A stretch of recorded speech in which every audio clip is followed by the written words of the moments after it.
اس programme کے اخراجات جو اسمر منسٹریز کے دوست اور پارٹنرز ادا کرتے ہیں۔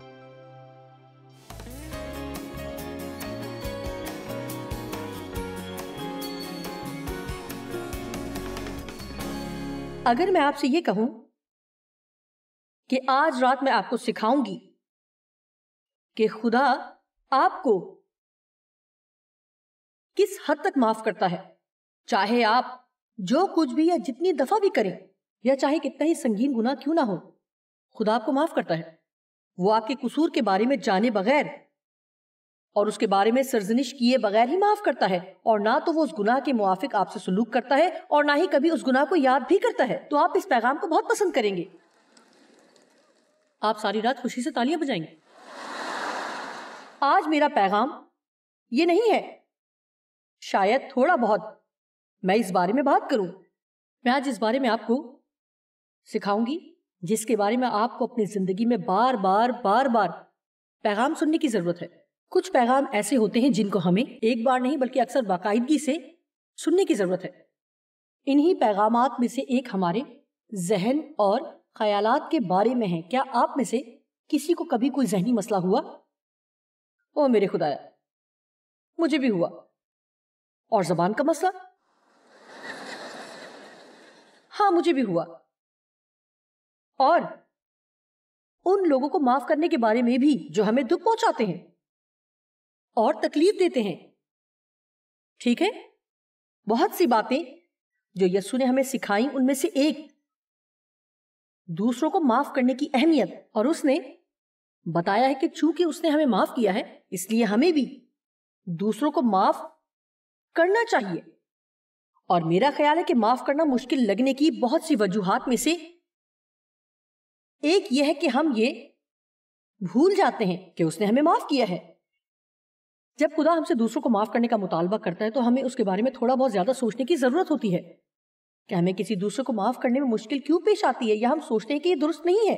ہو سکتا ہے کہ کچھ دیر سکون سے بیٹھ کر ہمیں ان باتوں کے بارے میں مزید سوچنے کی ضرورت ہے جن کے لیے خدا نے ہمیں معاف کیا ہے۔ یسوع مسیح سے اس قدر پیار کرنے کی بہت سی وجوہات میں سے ایک اس کی عظیم معافی ہے، اور اس کا عظیم رحم بہت ہی خوبصورت ہے۔ یسوع مسیح ایک قصہ گو تھے، کیونکہ واقعات کے ذریعے آپ لوگوں کو صرف الفاظ ہی بیان نہیں کرتے بلکہ منظر کشی کر کے بتاتے ہیں، جس سے حقیقتاً انہیں پیغام سمجھنے میں مدد ملتی ہے۔ اور یہ واقعات تماثیل کہلاتی ہیں، اور ہم بھی انہیں تماثیل کہتے ہیں۔ بائبل میں تقریباً 39 تماثیل ہیں، اور میں ان تمام کی تمام 39 تماثیل کے بارے میں سکھانے کی کوشش نہیں کروں گی، کیونکہ یہ ایک نہ ختم ہونے والا سلسلہ ہے۔ میں ان میں سے چند ایک کے بارے میں سکھا چکی ہوں، اور آج رات ہم معاف نہ کرنے والے نوکر کی تمثیل پر غور کریں گے، اور ہم متی کی انجیل 18 باب اور 15 آیت سے شروع کریں گے۔ لیکن آگے بڑھنے سے پہلے میں یہ کہنا چاہتی ہوں کہ آپ سب بہت روحانی دکھائی دے رہے ہیں اور کلام سے بھرے ہوئے ہیں۔ آپ میں سے کچھ تو اتنے خدا پرست ہیں کہ نہایت غصے میں ہیں، اور چند لوگ تو ایسے ہیں کہ جن پر آپ کو غصہ ہے، آپ انہی کے ساتھ یہاں آئے ہیں۔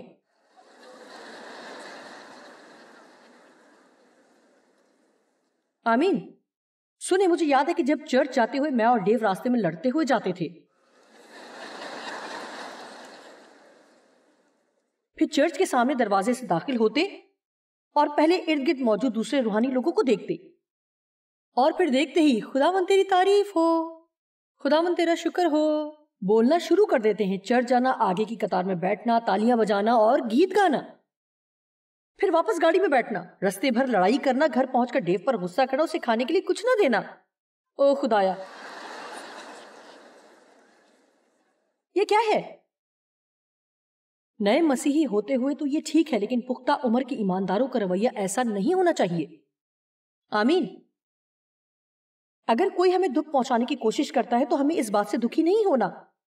شاید وہ آپ کو تکلیف پہنچانے کی کوشش نہیں کر رہے بلکہ واقعی تکلیف پہنچا رہے ہیں۔ نکتہ یہ ہے کہ کیا ہمیں واقعی تکلیف محسوس نہیں کرنا چاہیے؟ آج میں آپ کی مدد کرنا چاہتی ہوں کہ آپ کس طرح سے لوگوں کو معاف کرنے میں بہتر ہو سکتے ہیں۔ میرا مطلب ہے کہ حقیقت میں بہترین۔ میں چاہتی ہوں کہ آج ہی سے آپ فیصلہ کریں کہ جو شخص آپ کو خفا کرتا ہے، اس سے پہلے کہ انہیں آپ کو خفا کرنے کا موقع ملے، آپ اس شخص کو معاف کر دیں گے۔ یہ کیسے ہوگا؟ یہ ایسے ہوگا، میں آپ کو ضمانت دیتی ہوں جب تک اپنے گھر پر آپ بالکل ہی اکیلے ہیں تو کسی نہ کسی انداز سے یا طریقے سے کوئی نہ کوئی آپ کو تنگ کرے گا. آمین. ہم تھوڑے بہت کیکٹس کے پودے کی طرح ہیں. ہم تھوڑے سے کانٹے دار ہیں، اور جب ہم دوسروں کے ساتھ ہوتے ہیں تو ہم دوسروں کو چبھتے ہیں. جب کوئی آپ کو غصہ دلاتا ہے تو یہ بات ذہن میں رکھیں کہ غالباً آپ نے کسی کو غصہ دلایا تھا لیکن آپ کو اس کا احساس نہیں ہوا. متی 18:15 آئے، اگر تیرا بھائی تیرا گناہ کرے تو جا اور خلوت میں بات چیت کر کے اسے سمجھا، اور یہ بات تیرے اور اس کے درمیان رہے. سب لوگ کہیں خلوت میں.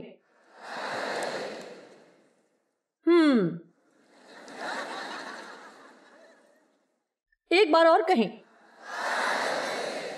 اس کا مطلب ہے کہ آپ جا کر کسی دوسرے کو نہ بتائیں. آپ نے دوسروں کو اس بھائی کے لیے دعائیہ درخواست دینے کے انداز میں بھی نہیں بتانا. دیکھیں، میں شرط یہ کہتی ہوں کہ جب ہم دعا کے خوبصورت موقع کو دوسرے لوگوں کی کہانیاں سنانے کے لیے اور موقع پاتے ہی استعمال کرتے ہوئے کہتے ہیں کہ میں آپ کو صرف اس لیے بتا رہی ہوں کیونکہ میں چاہتی ہوں کہ آپ خاص طور پر اس کے لیے دعا کریں. او خدایا، اس لیے آپ خلوت میں اس کے پاس جائیں. اور میں یہ بھی کہوں گی کہ میرے خیال میں عقل مندی یہی ہے کہ آپ اپنے اس بہن یا بھائی کے پاس جانے سے پہلے کچھ دیر دعا کریں تاکہ آپ کو تسلی ہو جائے کہ کیا انہوں نے آپ کو دکھ پہنچایا ہے یا پھر آپ نے کچھ غلط محسوس کر لیا تھا. اور ہو سکتا ہے کہ وہ غلط نہ ہو بلکہ آپ ہو. آمین. اگر آپ کی اور ان کے درمیان کوئی مسئلہ ہے تو آمنے سامنے آ کر بات کرنے میں کوئی حرج نہیں ہے، لیکن یہ درست طریقے سے ہونا چاہیے. اور بات کرنے کا مقصد ہمیشہ یہ ہونا چاہیے تاکہ دکھ پہنچانے والا شخص توبہ کرے، تاکہ خدا کے ساتھ ان کے تعلق میں کسی بھی طرح کی کوئی رکاوٹ حائل نہ ہو. ان کے پاس جانے کا ہرگز یہ مقصد نہیں ہونا چاہیے کہ انہیں برا منانے کے لیے انہیں جرم کا احساس دلایا جائے یا انہیں یہ بتایا جائے کہ آپ کو کیا چیز اچھی نہیں لگی، اور اس احساس کے ساتھ آپ آگے نہیں بڑھ سکتے. اگر وہ نہ سنے تو 16ویں آیت کے مطابق تو 1-2 آدمیوں کو اپنے ساتھ لے جا تاکہ تمام باتوں کا ثبوت ہو اور ہر ایک بات 2-3 گواہوں کی زبان سے ثابت ہو جائے. اس کا مطلب ہے کہ اگر وہ آپ کا یقین نہ کرے تو پھر 2 یا 3 لوگ اس بات کا ثبوت دیں کہ اس نے غلط کیا ہے، یا ہو سکتا ہے کہ وہ ان کی سن لے. اور اگر وہ ان کی سننے سے بھی انکار کرے تو کلیسیا سے کہے. میں چاہتی ہوں کہ آپ اس بات کو غور سے سنیں. اگر وہ کلیسیا کی بھی سننے سے انکار کرے تو اسے غیر قوم والے اور محصول لینے والے کے برابر جان. کیا ہی زبردست بات ہے. سنیے، میں آپ کو بتاتی ہوں کہ نئے عہد نامے کے ابتدائی مسیحی ہمارے مقابلے میں لوگوں کے ساتھ زیادہ سخت انداز سے پیش آیا کرتے تھے، جبکہ آج ہم ایسا نہیں کرتے. ہمارے لیے ہر چیز کو برداشت کرنا بھی ایک بڑا مسئلہ ہے.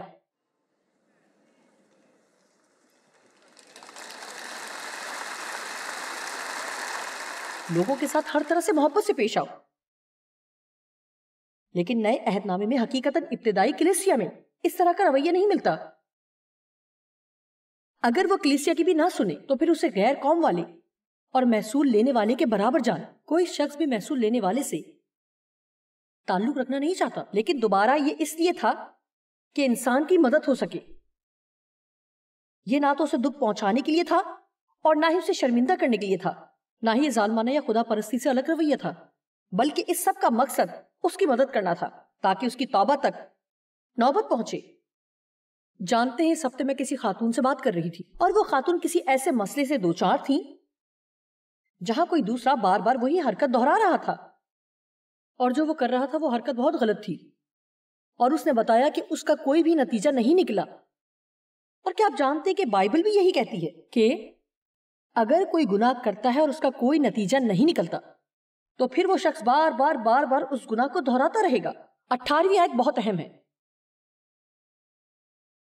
میں تم سے سچ کہتا ہوں کہ جو کچھ تم زمین پر باندھو گے اور غیر مناسب اور غیر واجب قرار دو گے وہ پہلے ہی سے آسمان پر بندھے گا، اور جو کچھ تم زمین پر کھولو گے اور مناسب اور واجب قرار دو گے لازماً وہ پہلے ہی سے آسمان پر کھلے گا۔ دراصل وہ یہ کہہ رہا ہے کہ ہمارے پاس ایک عظیم اختیار ہے، لیکن صرف زمین پر کچھ کرنے کا اختیار ہے اور وہ آسمان پر ہو جاتا ہے۔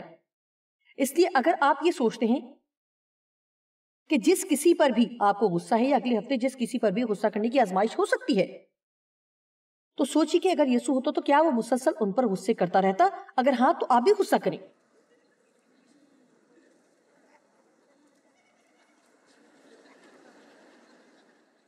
لیکن اگر آپ کو یہ پتا ہے کہ وہ ان کو معاف کر دیتا اور ان کے لیے دعا کرتا،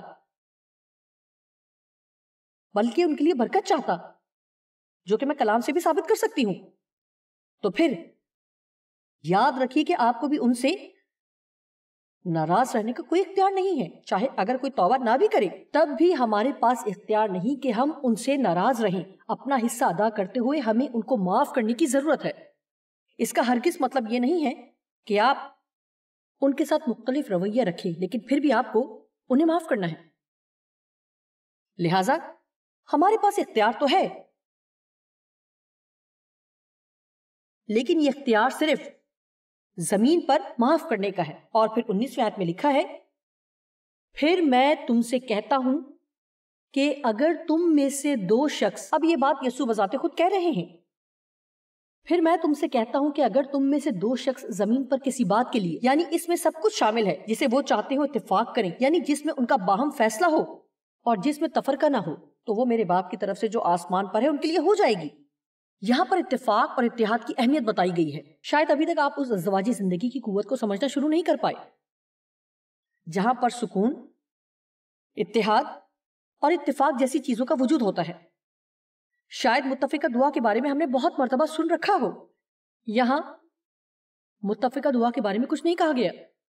اصل میں کہا یہ جا رہا ہے کہ اگر 2 لوگ یگانگت اور اتفاق میں قائم رہیں تو ان کی دعائیں اور ان کی دعاؤں کی طاقت کئی گنا بڑھ جاتی ہے۔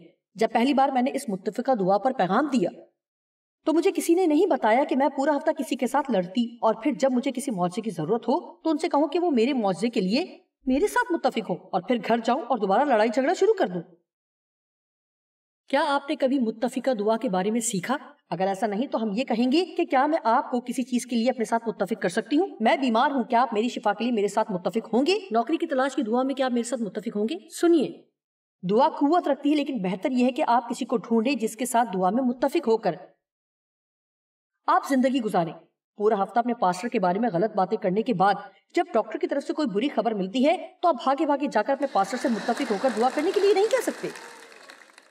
کیا آپ جانتے ہیں کہ کلیسیا کا کیا مسئلہ ہے؟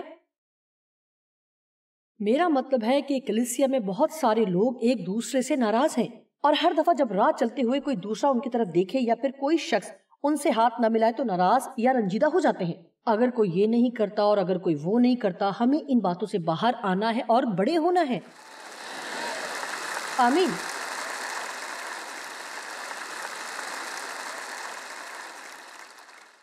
آئیے اس نقطے تک چلتے ہیں جہاں ہمیں ناراض کرنا تقریباً ناممکن ہو۔ 20ویں آیت، کیونکہ جہاں 2 یا 3 میرے نام پر اکٹھے ہیں وہاں میں ان کے بیچ میں ہوں۔ یہاں یسوع کسی اور مضمون کی جانب نہیں گیا، بلکہ وہ دوبارہ وہی بات کر رہا ہے۔ آپ جانتے ہیں کہ ہم کہتے ہیں جی ہاں یسوع یہاں پر موجود ہے کیونکہ ہم یہاں پر اکٹھے ہیں۔ میرا خیال ہے کہ یسوع یہ کہنا چاہ رہا ہے کہ وہ ایسے لوگوں کے درمیان میں آ کر خوش ہوتا ہے جہاں لوگ پیار کرنے والے ہیں، متفق ہیں، ایسے لوگ نہیں جو چرچ میں بیٹھے صرف دوسروں پر تنقید کرتے ہیں، دوسروں کے بارے میں بات کر رہے ہوں، بڑبڑاتے ہیں اور شکایت کرتے ہیں۔ اور آپ جانتے ہیں کہ آپ لوگ ایسا نہیں کرتے ہوں گے، لیکن جو لوگ ٹی وی پر دیکھ رہے ہیں ہو سکتا ہے کہ ان میں سے کسی کو یہ کلام سننے کی ضرورت ہو۔ پھر پطرس یسوع کے پاس آیا۔ یہ صرف ایک خیال ہے، پھر وہی مضمون دوبارہ شروع ہو جاتا ہے۔ اس وقت پطرس نے پاس آ کر اس سے کہا، اے خداوند، اگر میرا بھائی میرا گناہ کرتا رہے تو میں کتنی دفعہ اسے معاف کروں؟ کیا 7 بار تک؟ میرا خیال ہے کہ دلچسپ ہے۔ آپ کو پتا ہے غالباً پطرس نے ربیوں کی تعلیم سن رکھی ہو جو ان دنوں یہ سکھاتے تھے کہ ہمیں 3 بار ضرور معاف کرنا ہے، لیکن 4تھی بار ہمیں معاف کرنے کی ضرورت نہیں۔ ہم نہیں جانتے کہ یہ تعلیم انہوں نے کہاں سے نکالی، لیکن انہوں نے یہ سکھایا تھا، تو پھر پطرس یہ سمجھا کہ یسوع کا معیار اس سے تھوڑا زیادہ ہوگا، لیکن یقیناً اس نے یہ نہیں سوچا ہوگا کہ اس کا معیار 7 سے کہیں زیادہ ہوگا۔ پطرس نے اس طرح کا سوال پوچھا ہی کیوں؟ مجھے لگتا ہے 12 شاگرد ایک دوسرے کو پسند نہیں کرتے ہوں گے اور ایک دوسرے کی تعریف نہیں کرتے ہوں گے۔ بائبل میں اتنی تعلیمات موجود ہے جس سے یہ اندازہ لگایا جا سکتا ہے کہ شاگردوں کے درمیان مقابلے کی فضا موجود تھی، وہ ایک دوسرے سے حسد رکھتے تھے، اور میرا خیال ہے کہ بات بالکل واضح تھی کہ پطرس کو یوحنا کی شخصیت کے ساتھ مل کر رہنا مشکل لگتا ہوگا۔ میرا مطلب ہے کہ پطرس جیسا دلیر، جوشیلا، جلدی سے فیصلہ لینے اور زبان کا استعمال کرنے سے پہلے نہ سوچنے والا، تیز مزاج ہونا کیسا لگتا ہے؟ کسی ایسے شخص کے ساتھ رہنا کیسا لگتا ہے جو اپنے آپ کو ایسا شاگرد کہے جسے یسوع عزیز رکھتا ہے؟ اور یوحنا نے جو خط لکھے ان میں اس نے بار بار اس بات کا ذکر کیا کہ میں وہ شاگرد ہوں جسے یسوع عزیز رکھتا ہے، اور اس کی شخصیت بالکل مختلف طرح کی تھی۔ وہ تعلق قائم کرنے والا، لوگوں کے ساتھ رہنے والا اور یسوع کے ساتھ محبت رکھنے والا تھا، اور پطرس کام کرنے والا تھا اور ہمیشہ کچھ نہ کچھ کرنا چاہتا تھا۔ لہٰذا ان کے درمیان بھی اسی طرح کے مسائل تھے جیسے ہمیں لوگوں کے ساتھ ہوتے ہیں۔ اور آپ اس بات سے واقف ہے کہ بے نقص انسان کو ڈھونڈنا بے فائدہ ہے، کیونکہ گلاب کا پھول بغیر کانٹوں کے کبھی بھی نہیں ہوتا۔ ہر کسی میں اچھائی، ہمت و قوت اور کمزوریاں ضرور ہوتی ہیں، اور آپ جتنا کسی شخص کے قریب ہوتے ہیں اتنا ہی اور کیا آپ جانتے ہیں کسی نہ کسی انداز سے وہ آپ کو تنگ کرنے کا باعث ہوتے ہیں۔ اور دیکھیے وہ 12 اشخاص اکٹھے ساتھ رہتے تھے، وہ ہر وقت ایک دوسرے پر انگلی اٹھاتے تھے۔ سنیے، میں اپنے خاوند سے بہت محبت کرتی ہوں، لیکن اکثر وہ ایسے کام کرتے ہیں جو مجھے بھڑکاتے ہیں۔ ڈیو کے بارے میں دلچسپ بات یہ ہے کہ جب ان کو پتہ چل جائے کہ میں تنگ ہو رہی ہوں تو وہ مجھے مزید تنگ کرتے رہتے ہیں۔ میں ڈیو کی کہانی میں نہیں پڑھوں گی ورنہ میں آج کا پیغام ختم نہیں کر سکوں گی، لیکن وہ ہمیشہ مجھے تنگ کرتے رہتے ہیں۔ میں آپ کو ایک لمبی فہرست دے سکتی ہوں کہ وہ کس طرح کرتے ہیں۔ مجھے یقین ہے کہ میں بھی انہیں تنگ کرتی ہوں، لیکن ان کا رد عمل ویسا نہیں ہوتا جیسا میرا، اور مجھے انہیں یہ بتا کر خوشی ہوتی ہے کہ میں کن چیزوں سے تنگ آتی ہوں۔ اور جیسا کہ میں نے کہا کہ انہیں یہ سب مذاق لگتا ہے، اور وہ مزید کہتے ہیں اچھا میں اب اور تنگ کروں گا۔ اس لیے یسوع نے اس سے کہا، میں تجھ سے یہ نہیں کہتا کہ 7 بار بلکہ 7 دفعہ کے 70 بار تک، جی ہاں۔ اور یہ کہنے سے بنیادی طور پر اس کا مطلب تھا کہ لا تعداد مرتبہ۔ اور آپ جانتے ہیں کہ ایک ہی شخص کو بار بار ایک ہی بات پر معاف کرنا اس سے کئی گنا مشکل کسی ایسے شخص کو معاف کرنا ہے جس نے صرف ایک ہی بار اس کام کو کیا ہو۔ معاف کرنے کا ہرگز یہ مطلب نہیں ہے کہ آپ کو اس شخص کے ساتھ پہلے کی طرح گہرے رشتے میں قائم رہنا ہے، بلکہ اس کا تعلق اس شخص کے لیے آپ کے دل کے رویے سے ہے۔ اور مختلف چیزوں میں سے ایک چیز جس کا احساس ہمیں ہونا چاہیے کہ لوگوں کو دکھ پہنچانے سے لوگ دکھی ہوتے ہیں، لہٰذا ہمیں دعا میں زیادہ وقت گزارنے کی ضرورت ہے تاکہ امتیاز کر سکے جو کچھ لوگ کرتے ہیں وہ انہوں نے کیوں کیا اور ان کے ایسے رویے کا سبب کیا تھا۔ ہم سب کے عجیب رویوں کی کوئی نہ کوئی وجوہات ہوتی ہیں اور ہم مختلف انداز سے ان کا اظہار کرتے ہیں۔ کیا آپ کبھی بڑے بڑے اسٹورز کے اس حصے میں گئے ہیں جہاں پر انہوں نے چیزوں کی قیمتوں میں کمی کی ہوتی ہے، اور آپ جانتے ہیں کہ آپ وہ چیز زیادہ قیمت میں لے سکتے ہیں لیکن اس کی قیمت میں تو کوئی نہ کوئی کمی ہوتی کیونکہ وہاں رکھی چیزوں میں کوئی نہ کوئی نقص ہوتا ہے۔ کچھ آسانی سے نظر آتے ہیں اور کچھ ڈھونڈنے پڑتے ہیں لیکن ہوتے ضرور ہیں۔ آمین۔ لہٰذا اس اسٹور کی سب چیزوں میں کوئی نہ کوئی مسئلہ ہوتا ہے، اور آپ جانتے ہیں کہ انسان بھی اسی طرح ہوتے ہیں، کہیں نہ کہیں ہر کسی میں کوئی نقص ہوتا ہے، اور اگر آپ غور سے اس شخص کو دیکھیں اور ان کے ساتھ تھوڑا وقت گزاریں تو ضرور آپ کو کچھ مل جائے گا۔ لیکن آپ کو یہ بات ذہن میں رکھنی ہے کہ خامیاں آپ میں بھی ہیں، کمزوریاں نہ صرف باقی لوگوں میں بلکہ آپ میں بھی ہیں۔ میں جانتی ہوں کہ ضرور مجھ میں میرے خاوند سے زیادہ تنگ کرنے والی عادات پائی جاتی ہیں لیکن میں انہیں نہیں دیکھتی۔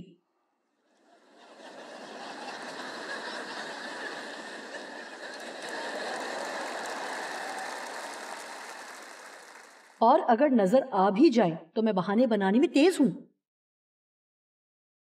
اپنے لیے ہم آسانی بہانہ بنا لیتے ہیں لیکن دوسروں کو آپ کسی بھی طرح کے بہانے کا موقع نہیں دیتے۔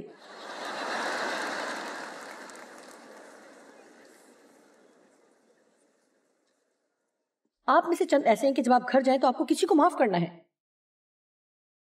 جانتے ہیں معاف کرنا زندگی کے فیصلہ کن پہلوؤں میں سے ایک ہے، کیونکہ یسوع نے اس کے بارے میں بہت سکھایا ہے. برا رویہ معافی کے زمرے سے باہر نہیں ہے، بلکہ اس کو بھی معاف کرنا ہے. معاف کرنا ایسے ہونا چاہیے جیسے خدا معاف کرتا ہے. معافی ایسوں کو بھی معاف کرتی ہے جو معاف کیے جانے کے لائق نہیں ہے، جن کو معاف کرنے کا تصور بھی نہیں کیا جا سکتا. یسوع چاہتا ہے کہ ہم یہ گننا چھوڑ دیں کہ ہم کس کو کتنی دفعہ معاف کرتے ہیں. میں نے اس بات کے لیے تمہیں تیسری بار معاف کیا ہے. ہمارا غصہ اور معاف کرنے سے انکار ہمارے تصور سے بھی زیادہ ہمیں نقصان پہنچاتا ہے. پہلا نقصان یہ کہ یہ ہمارے اور خدا کے درمیان رشتے میں رکاوٹ ڈالتا ہے. متی 6:15. اور اگر تم آدمیوں کے قصور معاف نہ کرو گے، یعنی ان کے ارادتاً کیے گئے گناہوں کو نہ چھوڑو گے اور نہ جانے دو گے اور ان پر افسوس کرنا نہیں چھوڑو گے، تو تمہارا باپ بھی تمہارے قصور معاف نہ کرے گا. واو، کیا ہم اس حوالے پر یقین رکھتے ہیں؟ میرا خیال ہے کہ ایسا ہوگا. وہ کہتا ہے کہ اگر دیکھو تم دوسروں کو معاف نہیں کرو گے تو میں بھی تمہیں معاف نہیں کروں گا. یہ بات سمجھنے میں تھوڑی مشکل ہے. کیا آپ کو اندازہ ہے کہ غصے والے کتنے لوگ خدا کے پاس جاتے اور ہر وقت اس سے مانگتے رہتے ہیں؟ وہ خدا سے اپنے گناہوں کی معافی مانگتے ہیں اور عین اسی وقت وہ کسی دوسرے سے بھی خفا ہوتے ہیں. کیا آپ جاگ رہے ہیں؟ میں کوئی خود کو پیغام نہیں سنا رہی، وہ کہ مجھے بھی اس کی ضرورت ہے. دوسری بات یہ ہے کہ اگر آپ غصے میں رہتے ہیں تو اس سے ابلیس کو موقع ملتا ہے. افسیوں 4:26 اور 27. غصہ تو کرو مگر گناہ نہ کرو. اس لیے آپ غصہ تو کر سکتے ہیں لیکن گناہ نہیں. خدا ہمیں یہ نہیں کہہ رہا کہ ہم کبھی غصہ نہیں کر سکتے. وہ یہ کہہ رہا ہے کہ غصے کو قابو میں رکھیں، اسے اپنے اوپر قابو نہ کرنے دیں، کہیں وہ گناہ کی شکل اختیار نہ کرے. جب بھی کسی کے ساتھ بدسلوکی کی جاتی ہے تو یہ بات کسی کو بھی پسند نہیں آتی. جب لوگ میرے ساتھ سخت رویہ رکھتے ہیں تو مجھے بھی اچھا نہیں لگتا. اپنا غصہ، برہمی، اپنا خوف، غیظ و غضب سورج کے ڈوبنے سے پہلے ختم کر لو. سونے سے پہلے اگر مجھے غصہ آ جائے تو مجھے زہر لگتا ہے، کیونکہ میں زیادہ دیر اس حالت میں نہیں رہ سکتی. صبح 7 بجے کا وقت ٹھیک ہے، اس طرح مجھے پورا دن مل جاتا ہے. یہ میرا طریقہ ہے. اب میں آپ کو بتاتی ہوں کہ غصہ کس قدر عجیب اور احمق ہے. مجھے یاد ہے کہ جب مجھے ڈیو پر غصہ آتا تھا تو سونے کے وقت میں ان سے بالکل بھی بات نہیں کرتی تھی اور ان کو چھونا بھی نہیں چاہتی تھی کہ کہیں وہ یہ نہ سمجھ لے کہ میں ناراض نہیں. جی، میں چاہتی تھی کہ انہیں پتا چلے کہ میں ناراض ہوں. لہٰذا ساری رات میں بستر کے کونے پر پڑی رہتی. دیکھا، آپ سمجھ گئے. ان سب لوگوں کو نہ چھونے کی سمجھ آ گئی. ٹھیک ہے، اچھا تو پھر کیا ہوتا؟ جی ہاں، میں آدھی رات بستر کا کونا پکڑے گزار دیتی کہ کہیں نیچے نہ گر جاؤں، اور پھر آخر کار وہ میرے اوپر چادر ڈالتے کیونکہ مجھے ٹھنڈ لگ رہی ہوتی. لیکن میں پھر بھی ان سے کچھ نہیں مانگتی تھی، کچھ نہیں. بستر کے کونے پر پڑی ہوئی ٹھنڈ سے جیسے جم رہی ہوتی، اور ڈیو ساری رات خراٹے لیتے ہوئے خواب خرگوش کے مزے لوٹتے رہتے. آپ کو پتا ہے کہ بائبل میں لکھا ہے کہ احمق آدمی عقل مند آدمی سے زیادہ دکھ اٹھاتا ہے.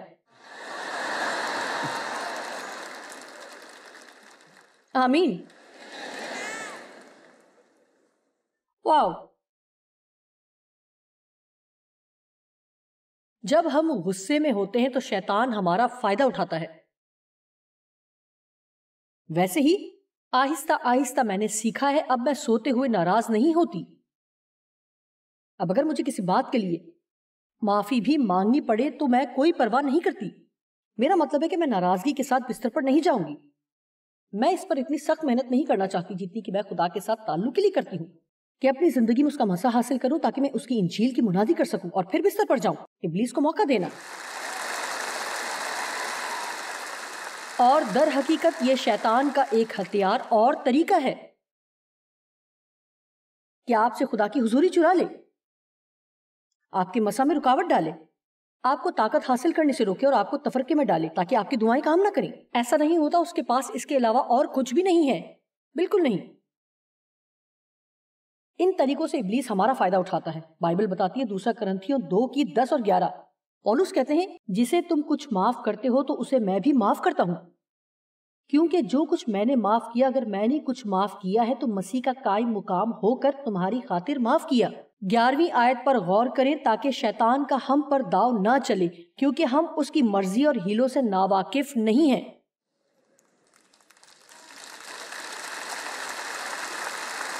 دیکھیں کسی کو شیطان کے چہرے پر زور سے دروازہ بند کرنے کی ضرورت ہے.